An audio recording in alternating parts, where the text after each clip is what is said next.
Salve, salve, pessoal! Sejam muito bem-vindos a mais um Papo Renal, podcast do Grupo Nefroclínicas. Estamos caminhando aí, cada vez um episódio melhor do que o outro. Isso tem trazido uma repercussão espetacular. Lembrando que o podcast ele foi desenhado para você que tem algum problema renal, é paciente renal, ou eventualmente tem alguém na família, um amigo, e quer realmente ter informação de qualidade. O propósito do nosso grupo realmente é cuidar de forma ampla do renal crônico, e não simplesmente ser uma clínica de diálise. Nós somos uma clínica com diálise, e muito mais do que isso. É dessa maneira que a gente cria um ecossistema sustentável, onde todo mundo caminha na mesma direção. E hoje nós vamos estar conversando, falando nesse sentido, de um tema super, mega importante. Mas eu vou pedir uma coisa para você antes. Nós vamos falar de doação renal, doação de órgãos. Só que antes disso, vai lá, compartilha esse episódio, deixa seu like, se inscreve no canal do YouTube, nos segue no Spotify, nas redes sociais, principalmente ali no Instagram, no @nefroclínicas. É dessa maneira, contribuindo dessa maneira que a gente leva esse conteúdo para mais e mais pessoas. E deixa eu aqui apresentar meus convidados. Mais uma vez, é com muita alegria que eu recebo essa dupla. A Val e a Duda, da quase dupla sertaneja, né? Sim. E a gente fez um puxadinho aqui, porque antes seria a Val, mas falei, não, a Duda tá aqui, a Duda tem que participar, né? Não tem jeito. Seja muito bem-vinda, deixa eu apresentar a Valesca Porto, Val para os íntimos. Sim. É a mãe dedicada da Duda, nossa atleta olímpica, e também de mais 2 filhos, do Felipe e da Rafaela. Além disso, a Valesca tem sido peça fundamental na conscientização sobre doação de órgãos e tecidos por meio das suas redes sociais e canais de comunicação. Vocês fizeram o nosso primeiro episódio explodir. Então, Obrigada. Obviamente, a gente tinha que tê-las aqui de volta. Sejam muito bem-vindas. Obrigada, doutor. A gente está muito feliz, né, de poder participar novamente do podcast e falar agora da doação de órgãos, né? Falar do sim que muda vidas, que salva vidas, né? Eu carrego há 3 anos e 3 meses atrás o sim no meu peito e vou carregar pro resto da minha vida. Enquanto vida eu tiver, eu vou lutar pela doação de órgãos. Vou falar o tempo todo, não só em setembro.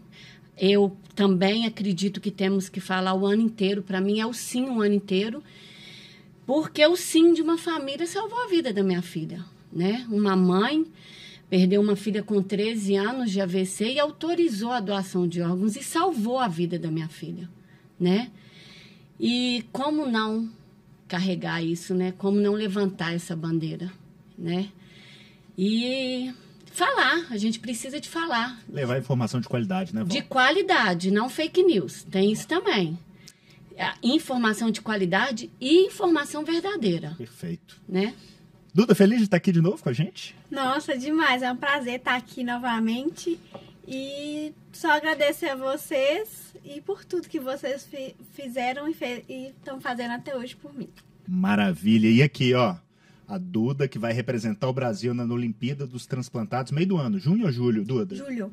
Em julho. A gente está fazendo uma vaquinha, todo mundo contribuindo. Nós vamos deixar aqui nos comentários aqui do podcast para que você possa contribuir e levar a nossa atleta aí para os Jogos Olímpicos dos Transplantados. Dado o recado, né? Eu tenho certeza que vai dar certo.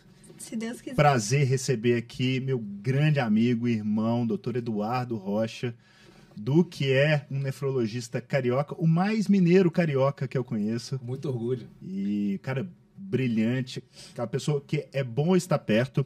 O Edu, ele é um nefrologista nascido em Xerém, doutor em nefrologia pela Unifesp, professor de nefrologia da UFRJ, ex-coordenador da Unidade de Transplante Regional no Rio de Janeiro e nefrologista do Grupo Nefroclínicas, ajudando lá a turma no Rio, nas nossas unidades. E não só lá, né? Levar essa bandeira desse tratamento amplo da pessoa com problema renal. Seja muito bem-vindo, Edu. Obrigado, Netão. Sabe que eu tô aqui hoje, pessoa especial, por mais carinho que eu tenha por você, por todos os meus irmãos da Nefroclínicas, Dani e Fernandão, hoje eu tô aqui por causa da Duda. Escolheu bem, escolheu muito bem. A Duda, que é a nossa motivação, todos aqueles que trabalham com transplante sabem do prazer e da dor que é tentar ajudar uma pessoa ou algumas pessoas que estão precisando de um órgão e não conseguem, né? Nós temos várias formas de falar sobre isso. Uma delas é a linguagem econômica, gestão de recursos escassos. Ou seja, todo mundo, a maioria das pessoas, tem 2 rins. Falar só do rim, não vou falar dos outros órgãos, mas, embora a gente possa falar sobre tudo isso.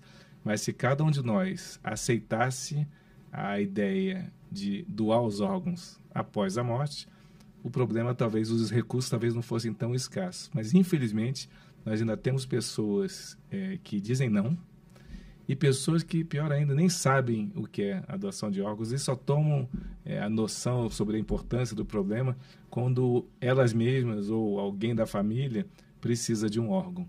E aí, naturalmente, a visão muda, né? Então, a gente deveria se preparar para ser doador de órgãos tanto quanto a gente se prepararia para receber um órgão se precisar.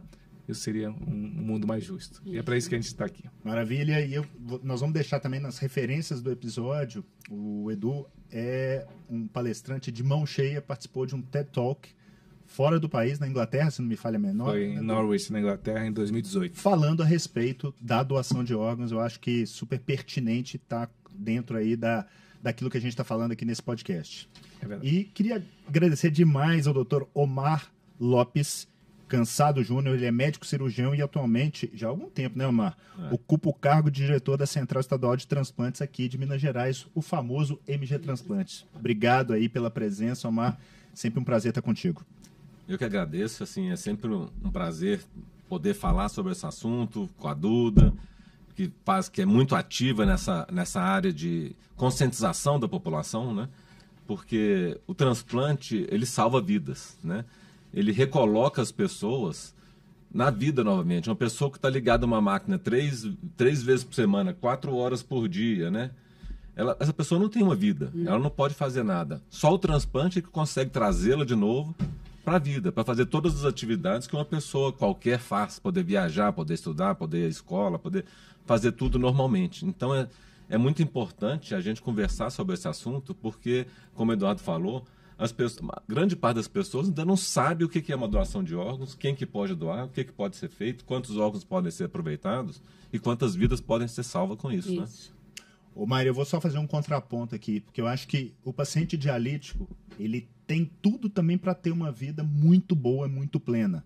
Agora, é indubitável que o passo que habitualmente é dado junto com o transplante o aproxima muito mais de uma vida próxima do que ele tinha antes de ter o problema renal mais sério.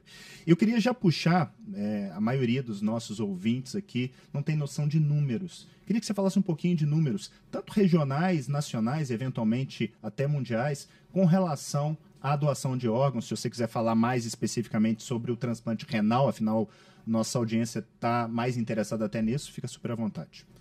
Olha só, a fila de órgãos nós sempre vamos ter em qualquer lugar do mundo. Né? No mundo, o país que mais doa em termos populacionais é a Espanha. Mesmo assim, eles têm uma fila de órgãos. Por quê? Porque a necessidade de transplante, ela suplanta a quantidade de pessoas que vão evoluir para um quadro de morte encefálica e poder doar os órgãos. Você tem uma ideia, assim, nós temos 10 vezes mais chance de precisar de um transplante do que de ser um doador de órgãos, né?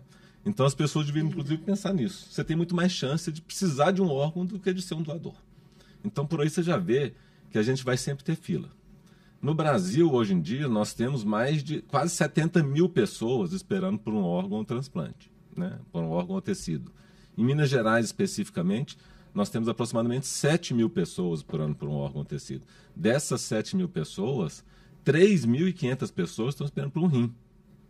Então, assim, é uma quantidade grande de pessoas, e ainda falo mais, apesar de ser uma quantidade grande de pessoas, teoricamente a nossa fila deveria ser inclusive maior, porque tem muitas pessoas que ainda estão nas clínicas de diálise que poderiam estar inscritas na fila, mas ainda não estão. Ainda não estão, isso é verdade. Então, assim, a gente calcula que aproximadamente 40%, às vezes até 50% dos pacientes que estão em diálise teriam indicação de transplante, mas a gente vê que a gente tem em torno de 20% dos pacientes inscritos. Então, ainda tem uma quantidade maior. Então, se você for pensar em termos estatísticos, a quantidade de pessoas talvez fosse o dobro que estaria na fila. Mas a gente tem que sempre conversar sobre isso, porque, assim, não adianta ninguém deixar nada por escrito para ser doador de órgão. Quem vai decidir a doação após a morte da pessoa é a família. Então basta que a pessoa converse com a sua família, né? Que entenda o que é doação e que se pronuncie em vida doador de órgãos. Porque isso torna a decisão da família muito mais fácil. Perfeito. Du, você é um cara que viveu os dois lados, né? Como transplantador e nessa posição que hoje o Omar ocupa, numa parte mais gestora do ponto de vista dessa regulação, num mercado realmente onde existe uma escassez. É natural essa escassez. Só que eu acho que, de uma certa maneira, a gente pode mitigar um pouco isso com conscientização, que é o que nós estamos fazendo aqui. Queria que você explicasse para as pessoas como é que funciona essa questão dessa lista, né? Que não necessariamente é uma fila indiana, como muita gente espera. Teve o caso recente aí do Fausto Silva, né? O Faustão, que acabou sendo contemplado, e aí começa a surgir uma série de confabulações. Eu queria que você explicasse de uma maneira simples para a turma, como você faz super bem, como é que funciona essa questão da lista dos potenciais receptores. Neto, obrigado pela pergunta. Esse é um dos temas que eu realmente vivo há muitos anos. E estou aqui novamente do lado da Duda, que ainda não chegou à maioridade. Eu convivo com o tema transplante desde os 5 anos de idade. Eu nasci em 62, como você falou, em Xerém, e com 5 anos de idade, em 67, houve o primeiro transplante no mundo de coração.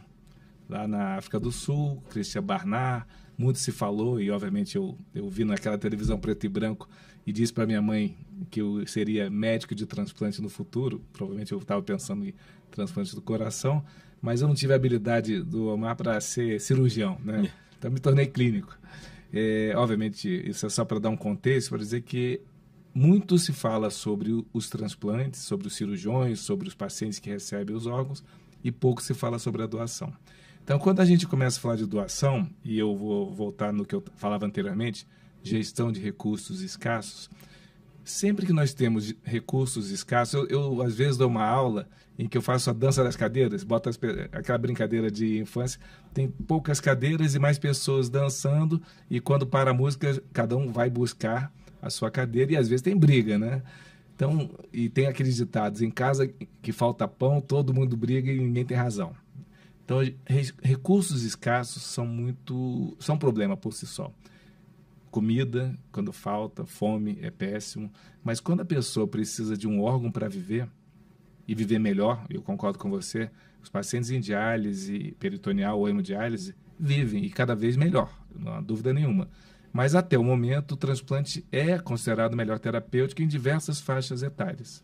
Então, voltando à tua pergunta, o que é muito importante que as pessoas entendam? E no Brasil, a gente pode bater no peito com muito orgulho.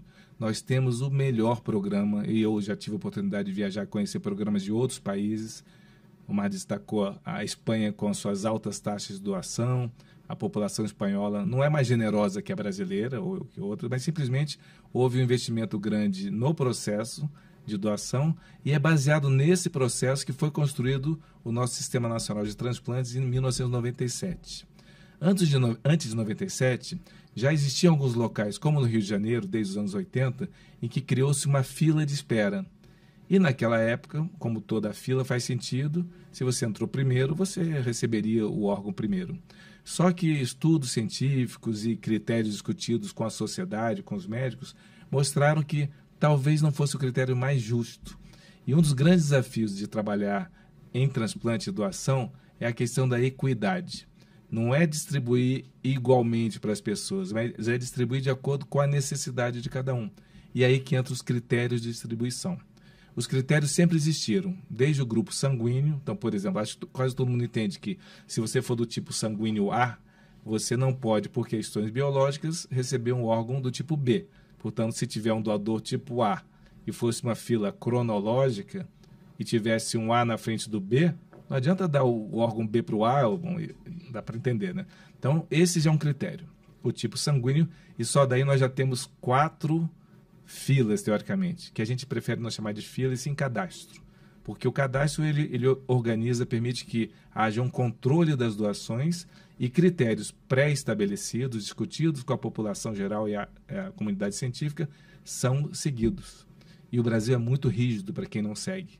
Nós já tivemos casos de pessoas sendo acusadas e julgadas sobre eventuais desvios de transplante. Felizmente, nunca foi provado nenhum tipo de roubo de órgão, aqueles que se tornaram lendas urbanas. Então, muita coisa se fala, mas acho que foi muito bom a Val ter falado sobre fake news. É muito importante que os critérios sejam divulgados, e eles estão divulgados. Nós temos o Ministério da Saúde, através do Sistema Nacional de Transplantes, com representações dos diferentes estados. Aqui o MGTX representa o Ministério. E esses critérios, que são muito bem estabelecidos, fazem com que pessoas, determinados grupos populacionais, tenham prioridade. É o caso da Duda. A Duda recebeu um órgão, provavelmente antes ou depois de já estar inscrito comparado com adulto, porque um critério de distribuição no nosso país, crianças e adolescentes são prioritários em relação às doações. E aí vai. Então, quando a gente chega em pessoas conhecidas ou desconhecidas, elas têm que seguir a mesma regra. Então, pode ser uma pessoa famosa como Faustão, pode ser uma pessoa desconhecida, que, aliás, é a grande maioria das pessoas. E lembrando que no país, cerca de 90% dos transplantes são realizados pelo SUS, algo que todo mundo tem direito. Então, eu não sei se eu esclareci profundamente, mas eu posso dizer que eu tenho muito orgulho de trabalhar no país e que é justo. E cada vez mais econômico. Isso que você falou é uma coisa importante, né, Eduardo? Que no Brasil tem o maior programa público de transplante do mundo. Isso, né? Isso é um orgulho para o país. E o que você falou é muito importante. 90% ou mais dos transplantes são feitos pelo SUS. Mas isso não impede que uma pessoa faça um transplante particular ou convênio. Mas ele vai seguir exatamente as mesmas regras e critérios que os outros pacientes que estão incluídos. Exatamente. Ele não vai ter nenhum benefício por ser paciente particular, por exemplo. Exatamente. Nesse sentido, Omar, desculpa te interromper, mas às vezes ajuda a saber que existe um programa de computador que gerencia, baseado em critérios do tipo HLA, detalhes que são importantes, mas... O HLA seria a carteira de identidade genética, né? Exatamente, como fosse um crachá que nós temos em cada uma de nossas células. Mas critérios como esse, e também o tempo de inscrição em fila, vão sendo computados através de pontos, aí surge um determinado melhor receptor para aquele tipo de órgão. Isso é importante. É o ranking, né, doutor? O ranking, exatamente. E nesse sentido, como eu falei anteriormente, os critérios são discutidos previamente. E é muito importante a gente saber que é seguido a risca. E voltando ao computador, o computador não sabe se a pessoa que está inscrita rico, ali pobre, famosa, tem convênio ou não tem convênio, isso. se vai transplantar nesse ou naquele hospital. O órgão pertence à pessoa. E se a pessoa for mais favorecida, a gente sabe que mora e vive num país desigual e que existe uma minoria privilegiada que tem direito a hospitais que são credenciados e controlados rigidamente, como todos aqui sabem, pelo Sistema Nacional de Transplantes. Maravilha. Acho que tivemos um overview aí a respeito do transplante. Aí eu queria escutar o lado de cá. Hoje, Val, você entende do transplante, de como é que a coisa funciona, provavelmente muito mais claramente do que você entendia quando a Duda, por exemplo, começou a dialisar conosco ali na Nefroclínicas. E provavelmente você vê com muita clareza situações onde você fala assim, não, se eu soubesse disso, se eu soubesse daquilo, o que você acha que é super importante a pessoa que está nos escutando agora e que eventualmente, ou ela mesma, ou uma pessoa querida, está ali fazendo hemodiálise, fazendo diálise peritoneal, ou em vias de, porque existe também o transplante com o doador num caráter preemptivo, né, antes dele precisar ir para a diálise, o que você traria para a nossa audiência com relação a esses insights que você teve nessa jornada? Olha, doutor, como eu já falei no primeiro podcast, foi muito difícil, né, a gente receber o diagnóstico, né? Recebi muito precoce, tive que tirar a Duda precocemente, né, com 6 meses. E ali eu já sabia que o futuro dela era uma hemodiálise e um transplante. Só que como a Duda passou por diversas cirurgias, eu não me aprofundei muito no assunto. Eu fui me aprofundar no assunto da doação de órgãos quando eu fiquei sabendo que realmente ela ia precisar de um órgão. Aí eu comecei a ler, comecei a pesquisar, comecei a ver realmente a importância da doação de órgãos. E a doação de órgãos entre vivos também, ela é muito importante. Igual o doutor falou, nós temos 2 rins. Tem muita gente que está na lista E uma família a própria família pode ser o doador em vida.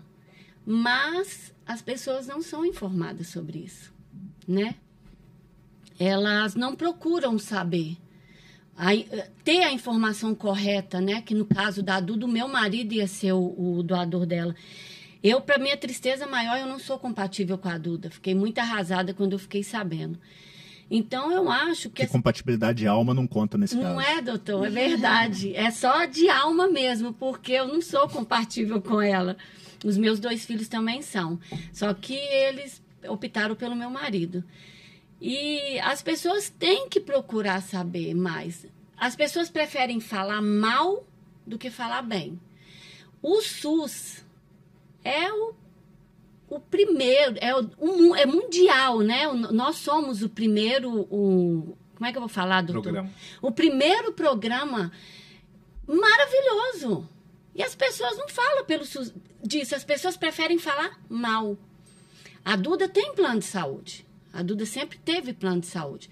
Mas a Duda não pode ser atendida pelo plano de saúde dela. Ela pode, em consultas rotineiras, mas do transplante, não. Mas você sabe que eu acho que isso não é por mal, é por desconhecimento. Eu acredito que sim também. É por viver eventualmente num país que tem tanta falcatrua, Isso. que aí as pessoas começam a acreditar que só de estar aqui já necessariamente tem alguma treta por trás disso, né? E concordo com o que o Edu falou, até prova em contrário, o sistema funciona muito bem. É de dar orgulho, né? De dar orgulho. A Duda, ela hackeou 3 vezes. E eu já sabia. Só para quem não sabe, né, normalmente quando você tem uma doação, cria-se esse ranking, né, que é uma espécie de uma fila de prioridades, e aí vai vendo se a pessoa quer e pode receber o órgão naquele momento, né? Então... E o painel da Duda era muito alto, né? O painel dela era muito bom. Ele é alto, mas é bom, né, doutor Mar? Me corrige se eu estiver errada. Eu acho que vale a pena explicar o que é painel. O que é painel também vale. O doutor Omar, eu acho que ele vai explicar melhor. É muito interessante. O que é o tal do painel, Omar? O painel, na verdade, é como se fosse uma identidade mesmo imunológica dos anticorpos que as pessoas têm contra outros doadores, né? Uma pessoa que está fazendo hemodiálise, ela frequentemente recebe sangue, alguma coisa, e recebe sangue de uma outra pessoa que doou. Então, a hora que ela tem contato com aquele sangue, ela cria anticorpos contra esse sangue que ela recebeu. E, consequentemente, anticorpos contra algumas pessoas da população. E quando a gente faz o painel, a gente exatamente vê a quantidade de anticorpo que aquela pessoa tem contra a população de modo geral. Então, quanto mais alto o painel, mais difícil você encontrar um doador para aquela pessoa. Eu costumo falar, Omar, o seguinte, se o seu painel é de 80% e você tem um doador, isso significa em 80% das vezes você não vai conseguir fazer o transplante, porque você vai ter uma rejeição severa. Então, acho que é uma forma talvez pragmática de trazer isso para a discussão, né? Então, o HLA é a nossa carteira de identidade genética e o painel olha qual que é a probabilidade daquele transplante dar certo, né? Antes de ser colocado no órgão. Mas é isso que eu estou falando. As pessoas não procuram saber, não procuram se informar. Porque tem vários requisitos. Não é só ela estar ali na lista, né? Ela tem que ser compatível. Tem que ter a compatibilidade, o painel tem que estar lá embaixo, né? Então, são várias coisas. Eu queria, até vale a pena, talvez, do ponto de vista histórico, ilustrativo, como é que se descobriu essa história de compatibilidade, né? Já se sabia que entre seres humanos, quando você tira o órgão ou a pele, por exemplo, um tecido, e faz um transplante de uma pessoa para outra, às vezes dava certo e às vezes não dava certo. Isso antes de se conhecer o que era o sistema imune e essas palavras complexas que às vezes soltam, né? Cross-match e painel e reatividade, etc. E nos anos 60, mais precisamente em 68, um médico chamado Paul Terrazak desenvolveu uma experiência em que ele pegava o sangue da pessoa ou as células da pessoa que iria doar e pegou o soro, parte do sangue da pessoa que ia receber e misturava numa plaquinha.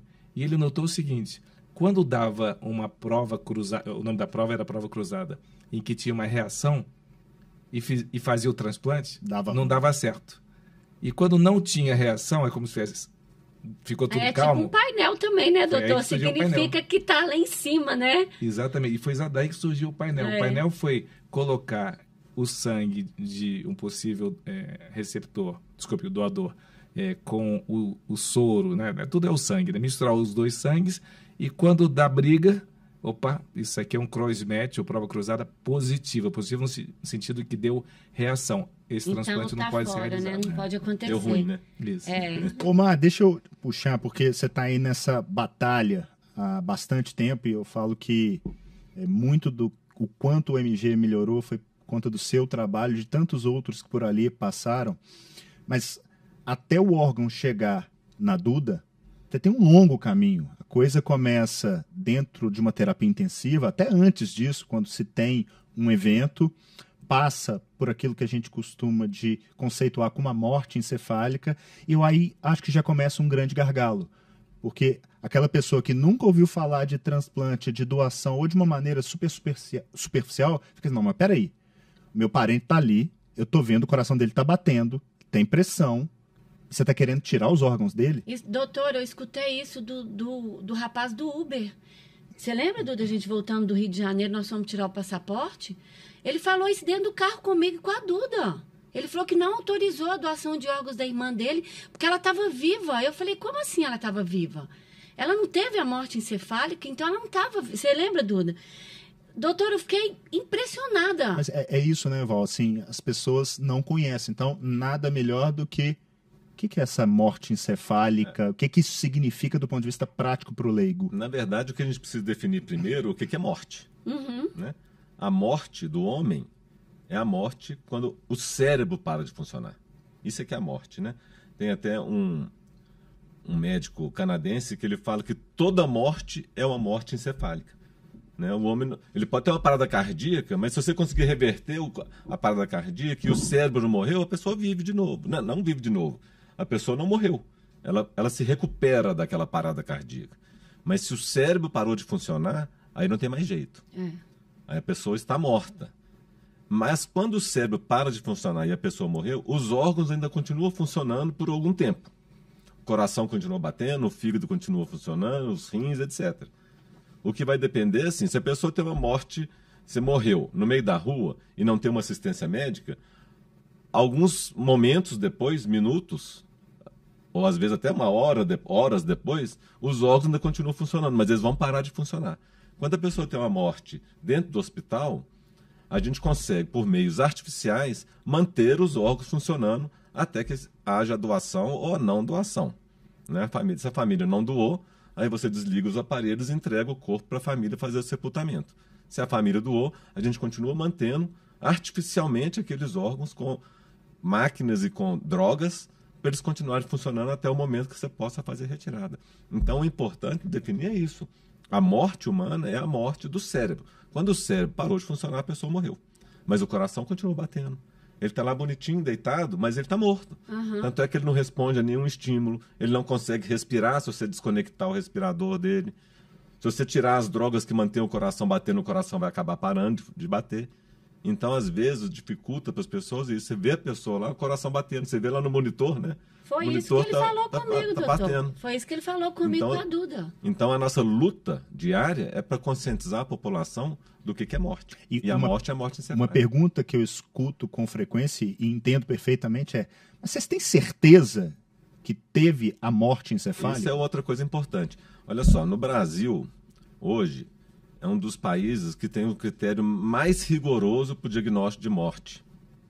Eu até não falo mais morte encefálica, porque eu falo morte. Porque é morte. Faz sentido, eu nunca tinha pensado, mas você tem toda a razão. É morte, não é só morte encefálica, senão pode criar essa dúvida. É morte encefálica? Mais de um tipo de morte, né? Então, a gente tem dois tipos de morte. Tem a morte encefálica e a morte circulatória, que é quando o coração para de funcionar. Não, é morte. Né? O Brasil hoje tem um dos critérios mais rigorosos do mundo para o diagnóstico de morte. Então, é preciso que você faça 2 exames clínicos com médicos diferentes. Além disso, um teste que eu acabei de falar, que é desconectar a pessoa do respirador e ver se ela vai respirar espontaneamente. Além disso, tem que fazer exames complementares para comprovar que não existe mais função no cérebro. Ou função elétrica, que a gente faz o eletrocefalograma, ou função circulatória. e metabólica, que aí você pode ser arteriografia para comprovar que não tem fluxo sanguíneo dentro do cérebro. Ora, se não tem fluxo sanguíneo dentro do cérebro, aquela pessoa está morta. Porque nenhum órgão ou tecido funciona se não tiver circulação de sangue. Perfeito. Perfeito. Acho que ficou bem claro, Amar.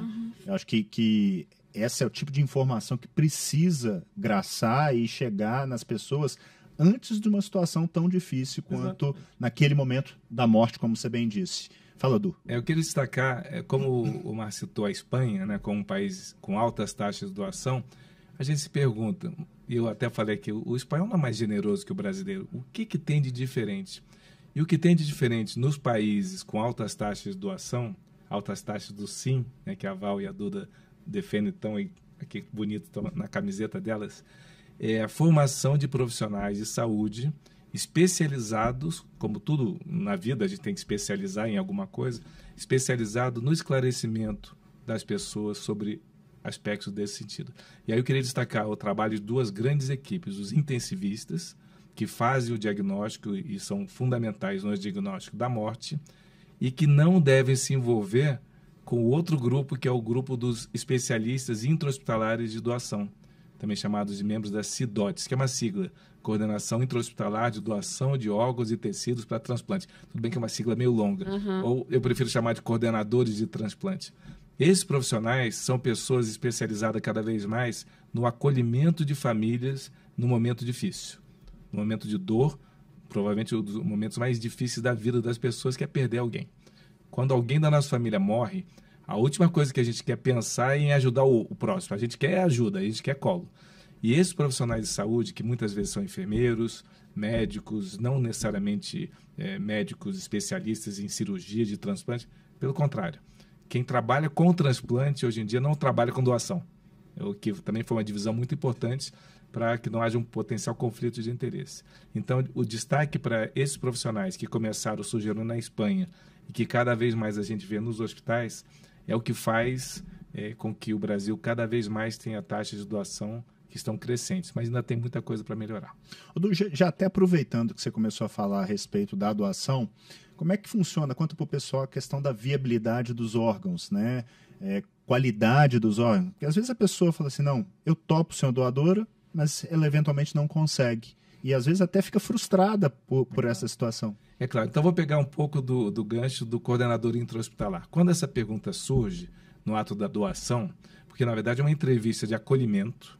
Então digamos que um de nós aqui tivesse perdido o seu parente em uma situação que permitisse a doação. Tipicamente é alguém vítima de um acidente cerebral, AVE ou AVC, os nomes que a gente muda, e que foi comprovado, como o Mar destacou muito bem, a morte. O profissional é acionado, ele já acompanha em geral o processo do diagnóstico, mas de longe, ele não participa do diagnóstico. E uma vez que a equipe de terapia intensiva informa a família sobre a morte, o que já é difícil, porque a compreensão de que a pessoa está morta com o coração batendo não é tão simples.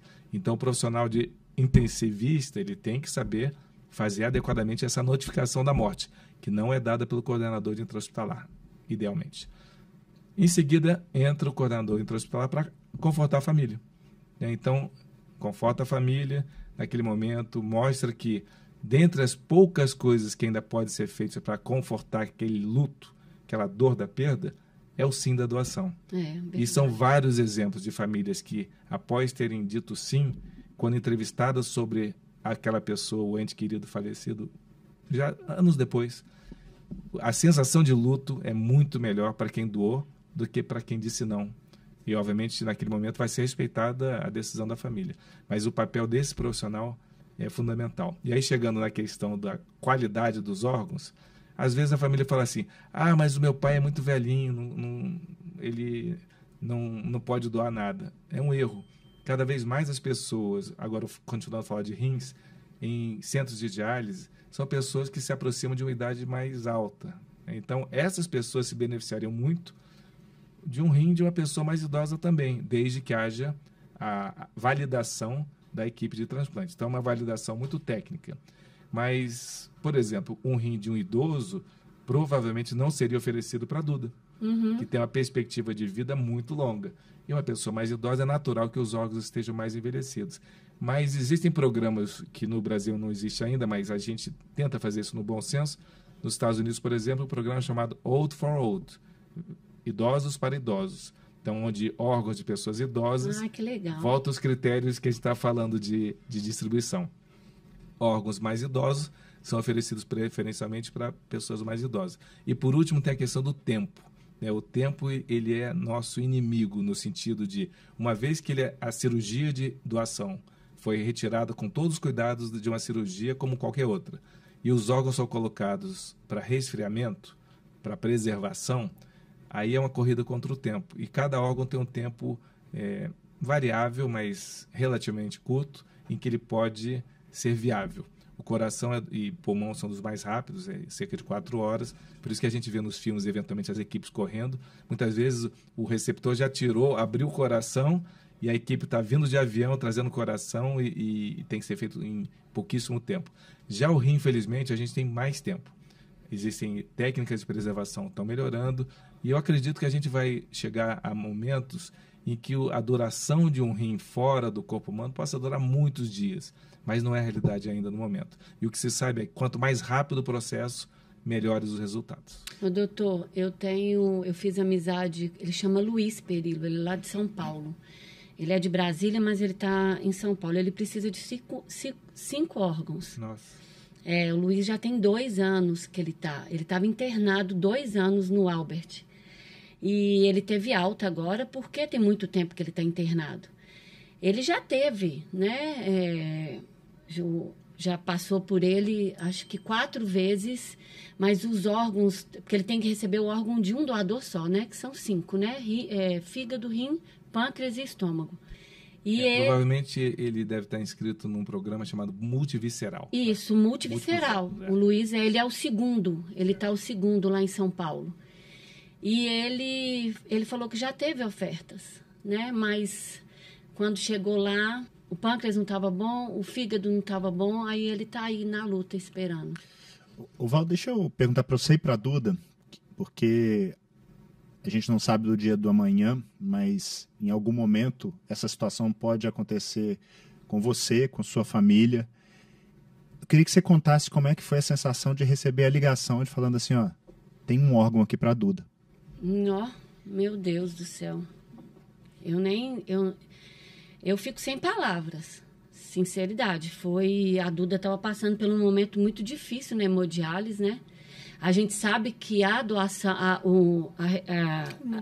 a hemodiálise salva vidas, mas é difícil, principalmente para uma criança. E a gente sabe que o transplante também não é uma cura, né? É um tratamento. Então, foi o dia mais feliz da nossa vida.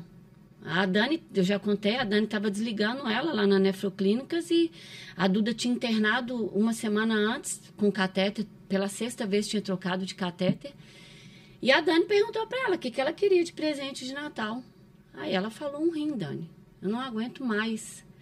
Ela pesava 14 quilos. Ela já estava bem debilitada e o doutor Ricardo optou por não fazer o transplante do meu marido para ela porque a gente estava no pico da pandemia. E na hora que a doutora Fernanda veio lá de dentro, a doutora Paulo, meu filho, me ligou, uma confusão aqui. Foi muita emoção. As 8 pessoas no salão da Nefroclínica começou a chorar, a Ana Paula, todo mundo começou a chorar. Foi maravilhoso, doutor. Por que foi maravilhoso? A minha filha renasceu no dia 18/11/2020. Foi o renascimento dela. Por isso que eu luto pela doação de órgãos. Por isso que eu vou carregar essa bandeira por onde eu for. Por isso que eu vou vestir a minha camisa. O meu Instagram é muito pequenininho, mas a gente está lá correndo. Eu estou lá correndo atrás. Sei que foi um dia muito difícil na vida dessa família que disse sim. Essa mãe que perdeu uma filha com 13 anos. Ela lá de Patinga, é a única coisa que eu sei. Mas ela disse sim. No dia mais difícil da vida dela. E saber que esse dia foi o dia mais feliz da nossa vida. Porque salvou a vida da minha filha. Foi difícil? Foi, não foi fácil. A Duda até hoje está passando por provações, né? Mas ela tem uma longa história pela frente. E é o que eu tenho. A única coisa que eu tenho para falar é que para as pessoas acreditarem mais no SUS, acreditarem mais no sim, acreditarem mais na doação de órgãos, falar mais. A gente precisa de falar mais. A hora que esse motorista me falou que a irmã dele estava viva, ele acreditou que ela estava viva. Ela teve uma morte, né, doutor? Ela não estava viva mais. E ali ele podia salvar mais de 8 vidas, né? Não era só os órgãos, poderia ser doado tendões, pele, enfim. A doação de órgãos é uma coisa excepcional. Sem contar que além das vidas diretas, as indiretas. As né? indiretas, porque eu estava morrendo aos poucos também, né? Eu não tinha vida mais. Eu comecei a não ter vida mais quando ela nasceu há 15 anos. Não é assim, filha. É outro modo de dizer. Eu saber que eu não ia conseguir mais ter uma vida normal, porque a minha filha, eu sempre trabalhei, a minha filha ia precisar de mim ali, sabia que era um processo muito longo de cirurgias, a parte urinária dela não formou, e um futuro transplante. Então, eu sabia que não ia ser fácil, mas eu não deixei de lutar pela minha filha. Eu não deixei em momento algum de acreditar num futuro melhor, de acreditar na medicina, de acreditar na doação de órgãos e acreditar em Deus, né? E minha avó falava que Deus escreve certo por linhas tortas. Isso aí é verdade. Nós estamos caminhando para o final. Du, queria que você desse sua mensagem a respeito dessa temática, te agradecer profundamente por estar aqui conosco. Hoje à noite temos um evento também aqui para profissionais em BH. A educação está no nosso DNA do Grupo Nefroclínicas. Então, Du, por favor. Eu vou buscar no primeiro episódio e juntar agora presencialmente, né? O primeiro episódio do Papo Renal eu ouvi com muito prazer, porque acompanho o teu trabalho, né? O teu trabalho do Grupo Nefroclínicas há tantos anos e só melhora, né? E como eu falei no início, e o motivo principal está aqui do nosso lado, são nossos pacientes, nossos clientes, como você costuma chamar, e ser médico e servir as pessoas e ver o resultado aqui ao lado é motivo de orgulho. E eu vou pegar um tema que é muito delicado, mas eu não quero recomeçar uma polêmica. Mas no primeiro episódio, a Val comentou que ela se encontrou com a Maura, e a Maura falou que iria acrescentar nas suas preces o rim que viesse para a Duda. Verdade. Deu certo, né? Deu certo. Mas eu queria trazer a fé para quem está doando ou que tem a possibilidade de doar os órgãos. Acreditar no SUS é algo muito próximo de ter fé no SUS. Verdade. Só que a mensuração dessa fé, dessa crença, é mais fácil, porque a lei está aí, a gente tem, felizmente, cada vez mais relatos de sucesso de pessoas que receberam os órgãos, ricos ou pobres, felizmente mais pobres do que ricos, porque temos mais pobres no Brasil do que ricos, critérios muito bem estabelecidos, como a gente discutiu anteriormente, mas acreditar que naquele momento, o pior momento da vida, que a gente recebe a notícia da dor, da perda de um ente querido, não dá para perder a fé. E como parte de todas as religiões, a benevolência, a gratidão, a compaixão, o amor, ele também pode ser expressado pelo sim que está na camisa de vocês. Então, a gente não pode ter religião ou crença só de um lado. Eu rezo para que a minha filha, eu tenho 2 filhas, receba um órgão se precisar. Não, a gente reza também para que, mesmo após a morte, a gente continue fazendo bem. E a doação de órgãos viabiliza isso. Bem. Maravilha. Exato. Mar, queria te agradecer também pela presença, pelo seu trabalho. A gente, dentro do nosso grupo, quando a Nefroclínicas nasceu, estava muito claro que a gente queria mexer desde o tratamento conservador até o transplante, por acreditar realmente que a coisa só funcionaria com sustentabilidade, olhando para o sistema de forma global e não pontualmente para um tipo de terapia. E isso é um super parceiro. Eu queria que você deixasse, além de uma mensagem pessoal, o que a gente pode fazer para melhorar ainda mais essa questão, essa conscientização e melhorar o número de doadores, mesmo que não seja o suficiente para atingir o número que a gente precisa. Não, assim, a gente aumenta, a gente não vai conseguir atingir o que a gente gostaria, que era ter órgão para todo mundo, sobrando órgão. Mas a gente pode conseguir salvar o maior número de pessoas ou melhorar a qualidade de vida do maior número de pessoas possível naquele momento, né? Eu acho que você falou uma coisa muito importante que a nefroclínica está tentando fazer, é exatamente a linha de cuidado da doença renal, que ela não começa na hemodiálise, ela começa antes, né? No tratamento do doente, antes dele precisar da hemodiálise, e ela termina com o transplante ou não. Porque ela pode fazer um transplante e pode voltar para a hemodiálise, né? O transplante ele vai ter uma vida útil aí, mas ele pode ser maior ou menor e pode voltar. Então, você tem que criar a linha de cuidado mesmo, e isso eu parabenizo a nefroclínica, que eu acho que é uma coisa muito importante. E eu gostaria de falar assim, para as pessoas, para conversar sobre o assunto. Mesmo que não saiba o que é, converse sobre o assunto, né?